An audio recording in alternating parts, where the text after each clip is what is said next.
Taigi mes grįžtame į studiją ir tęsime diskusiją apie specialiųjų institucijų situaciją po prezidento rinkimų. Pakalbėkime apie generalinę prokuratūrą ir konkrečiai generalinį prokurorą Darių Valių, kuris dabar yra laikinai nušalintas nuo pareigų. Įtarimai jam dar nepateikti, dar neapklaustas, bent jau šiandieninė tokia buvo informacija. Ir generalinė prokuratūra taip pat informavo, kad tik šią savaitę buvo paskirti tyrimą vykdysiantis Panevėžio prokurorai. Valys pats susipažįsta su medžiaga. Iki Dariaus Valio kadencijos pabaigos yra metai. Kokia tikimybė, kad būtent tiek ir vyks tas tyrimas dėl avarijos, ponia Gailiau, jūsų manimi? Na, aš nenorėčiau kalbėti apie ikiteisminį tyrimą, kadangi mano baudžiamojo proceso žinios man kažkaip nepatarė diskutuoti. Aš nesu Valio lygio teisininkas, kad pats savo baudžiamąją bylą siuntinėčiau į prezidentūrą ar daryčiau kitus procesinius pažeidimus. Aš pakalbėčiau apie situaciją institucijui. Šiandien institucija susiklosto tokia situacija, kai jau dabar generalinės prokuratūros darbo užmokesčiui trūksta arti 1 milijono litų. O šiandien yra tik tai gegužės mėnuo. Mes turime dar 7 mėnesius šiais metais ir didelė tikimybė, kad tas įsiskolinimas darbo užmokesčiui augs toliau ir generalinė prokuratūra metų pabaigoje nebeturės lėšų darbo užmokesčiui. O kur tas toks minusas atsirado? Įsiskolinimas dėl nekompetentingų, neatsakingų sprendimų, suteikiant vienodą kvalifikacinį laipsnį prokurorui dirbančiam 3 metus ir prokurorui dirbančiam 15 metų ir tyriančiam rezonansinės. Čia yra tos reformos pasiekmė? Čia yra pono Valio neatsakingo sprendimo bemaž 400 prokurorų suteikti aukščiausius prokuratūros rangus, o rangai siejami su tam tikrų darbo užmokesčio augimu. Ir tokiu būdu prokurorų palankumą buvo bandoma įgyti, bet prokurorai sąmoningi, išmintingi ir supranta patys, kad toks neatsakingas žingsnis visų pirma pašalina motyvavimo vieną iš pagrindinių principų sėkmingo darbo ir veda instituciją prie finansinės krizės. Na gerai, pats Valys yra nušalintas nuo pareigų, kol vyksta tas tyrimas, jis pats atlyginimo negauna šiuo atveju. Tai kaip yra pagal tuos įstatymus, sakykime, ką šiuo atveju numato įstatymai? Jis lik ir nebedarbis Valys yra. Ikiteisminis tyrimas tikrai nėra sudėtingas, bet kurio vairuotojo atžvilgiu jisai būtų atliktas per kuo trumpiausiai terminą ir jau būtų pamirštas. Šitoje situacijoje didžiausia problema yra aukščiausio teisėtvarkos pareigūno kompetencija ir jo patikimumas. Jisai nepatikimas, mano nuomonė, buvo, kadangi šitoje situacijoje, mano nuomonė, elgėsi nesažiningai. Slėpė jam žinomas aplinkybės. O jam aplinkybės tikrai buvo žinomas, nes jis pats lankė tą nukentėjusią, tačiau tikėjosi lengvabūdiškai išvengti atsakomybės. Gerai, jeigu dar kalbėti apie tos visiškai paprastus dalykus, iš prokuroro atimtas mobilusis telefonas, automobilis, jam uždrausta vaikščioti po generalinės prokuratūros koridorių, bet jis gyvena tarnybinėme bute. Čia nematote problemos, ponia Paulauskai? Būtų galbūt nežmogiška išmesti į gatvę, turbūt. Motyvuojama nepilnamečiais vaikais. Jis turi, sakykime, hipotetinę teisę grįžti. Tarkim, po to, kada bus jau tyrimas baigtas, tarkim, tyrimas baigtas. Bet jeigu jam yra kriminalinė atsakomybė šiuo atveju, irgi, be abejo, teistas, kaip pareigūnas jis turbūt negali daryti toliau. Teistas generalinis prokuroras turbūt nonsensas, bet aš galvoju, kad šiuo metu, kol vyksta tyrimas, jis turi tikrai teisėtą pagrindą gyventi šitam bute. Mūsų žiniomis taip. Dar vienas, bet mane irgi jau kaip apžvalgininką tai nustebino kitas dalykas, tai dvejopa prezidentės pozicija arba besikeičianti. Metiniam pranešime buvo aiškiai orientuotasi į kompetencijos stoką. Ten buvo aiškiai parašyta. O jau dabar mes girdim kitą pasakymą. Prokuroras, generalinis prokuroras yra geras, bet aplinka bloga. Tai čia yra taip keista taip girdėti. Aš kelis kartus tą girdėjau ir galvojau, kaip dabar tą paaiškinti su metiniu pranešimu. Ir kas iš tikrųjų vyksta. Ir dar paskui yra yra bandoma paaiškinti ir papildyti. Neva iš tikrųjų reformos buvo geros, bet buvo pasipriešinimas iš pačių nekompetentingų prokurorų. Tai tada mes visi šiek tiek čia domimės tą situaciją, bet tas, kas gyventojai, kurie yra ir toli, ir arti Vilniaus, manau, jokio supratimo neturi šitoj keistoj situacijoje. Tai kas tai yra? Tai supratimą tai turėtų.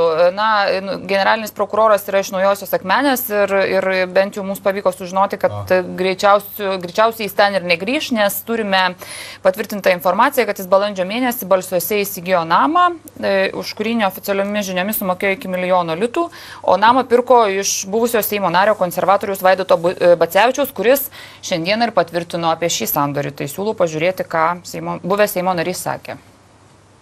Pone Bacevičiau, ar gerą sandorį padarėte su dabar jau nušalintu generaliniu prokuroru? Mes tiesiog pardavėm namą ir aš nevertinu, geras ar blogas. Tai sandoris. Pardavėjai visą laiką atrodo, kad reikėtų geresnio, pirkėjas gal turi savo lūkesčių.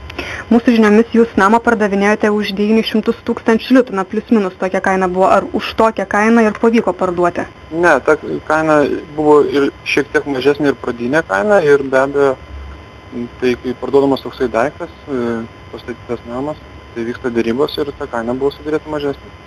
Ar galite pasakyti, už kokią kainą pardavėte?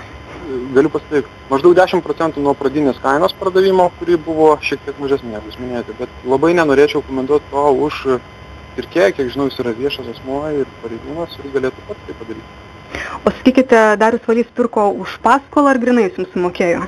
Grinais jokių mokėjimų nebuvo, visi pinigai buvo pravesti per banką, nes tiek jam, manau, yra skaidrumo reklamos, tiek ir mums reikalingos skaidrios lėšos ir viskas tai buvo tik per banką. Dalis lėšų buvo skolintos iš banko, dabar neprisimenu kokio, ar Danske, ar DNB Nordo, o kitas lėšas jie turėjo asmeninės iš kažkokio savo parduotų turtų ir panašiai.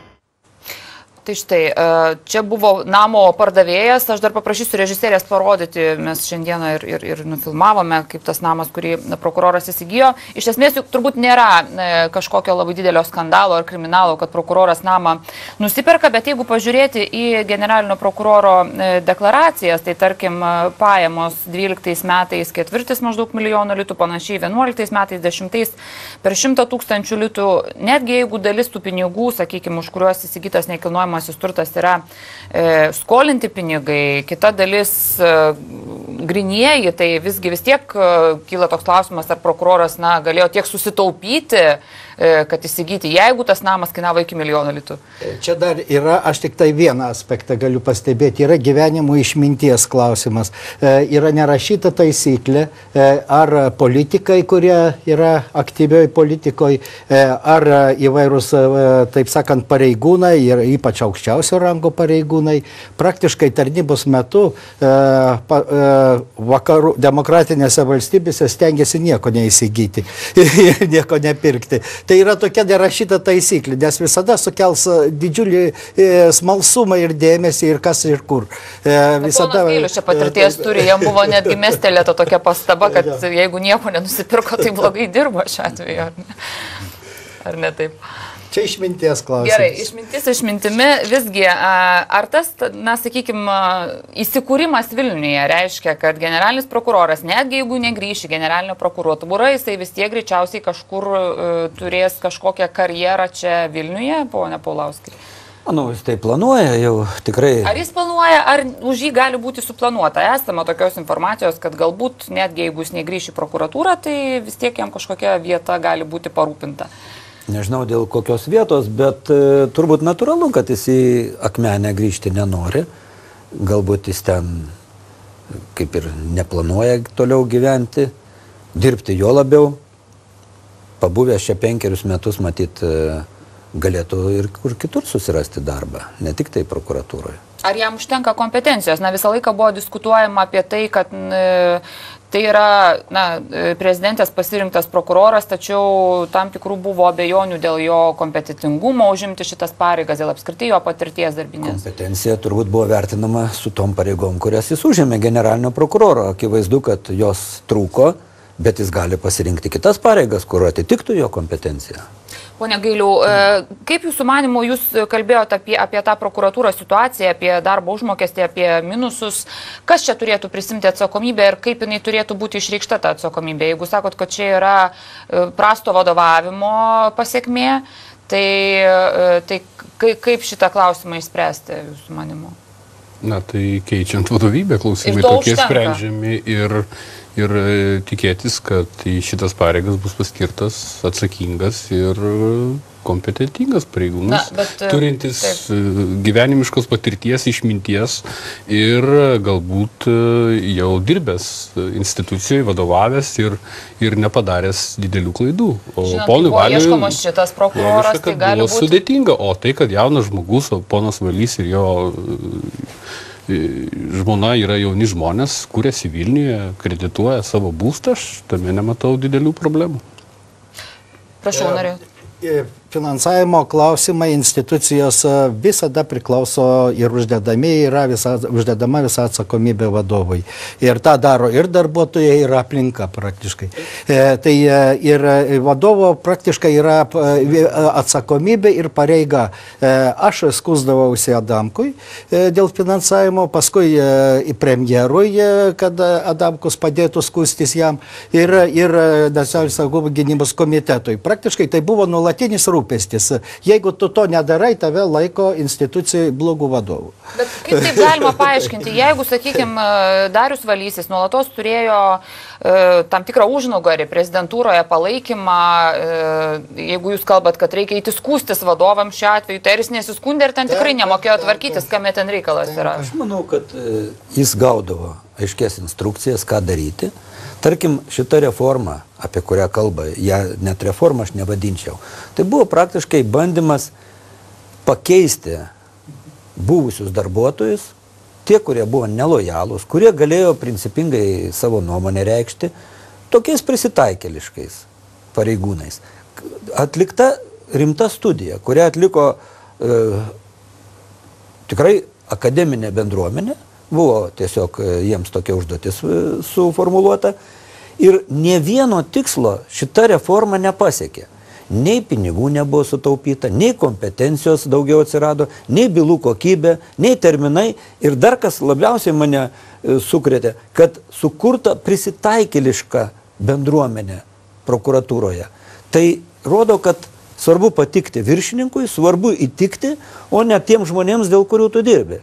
Ir šiandien mes turim tūkstančių nusiskundimų, kad bylos vilkinamos, kad atiduoda bet kokią bylą, neparuoštą į teismą. Teisme tie procesai 2-3 metai žmonės išteisina.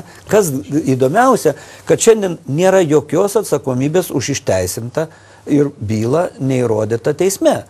Įsivaizduokit, žmogus 2-3 metus, po to jam valstybė sumoka kažkokią išeitinę kompensaciją, bet prokuratūrai tokio klausimo niekam neužduoda. O kaip ta byla pateko į teismą? Kas panalizuoti? Visko būna, bet reikėtų analizuoti. Tai reforma nepavykusi, vadovas visiškai prarado autoritetą savo bendruomenėje. Jūs pakalbėkit su prokurorais, tai nepagarba savo vadovui, kas neturėtų būti. Bet kitą vadovą jis irgi turės, irgi skirs prezidentę šiuo atveju. Tai kokia tikimybė, kad nepasikarto šitą situaciją? Mes turime ir sėkmės istorijų iš pareigūnų, kuriuos skiria Seimo pritarimų prezidentas. Aš šiandien galėčiau paminėti tokią instituciją, kuri tikrai daro pažangą ir prie pažangos tiesiogiai prisideda nauji vadovai, tai specialiųjų tyrimų tarnyba ir kolega turbūt jūsų komiteto kontrolės institucija. Tikrai sėkmingas pasirinkimas. Policija, skiriant vadovą, irgi rastas optimaliausias variantas. Viešųjų pirkimų tarnyba ir daug kitų institucijų, kur yra sėkmės istorijos. Ne tik lojalaus, bet ir kompetentingo, kuris turi pasitikėjimą savo darbuotojų, tai tada taip. Mano žiniomis, kada ieškojo į Dariaus Valio vietą šiuo atveju, tiksliau, į tą vietą, kur atėjo Darius Valys, tai irgi buvo kalbamasi su labai rimtais kandidatais, bet tiesiog atsisako eiti į šitą postą. Tai labai trumpai, nes jau laida baigėsi. Aš, skiriant naują VSD vadovą, aš vis dėlto dar peržiūrėčiau žvalgybos įstatymą. Yra ta dalis, kur yra santykis tarp vadovo VSD ir prezidentūros, ir prezidento. Tai čia yra neaiškumų. Praktiškai realiai pagal šitą žvalgybos įstatymą kol kas vis dėlto prezidentė nėra realus vadovas. Kągi, ačiū labai. Dėkui, kad atvykote laidą. Ačiū. Kita laida Lietuva tiesiogiai rytoj tuo pačiu metu. Gero jums vakaro.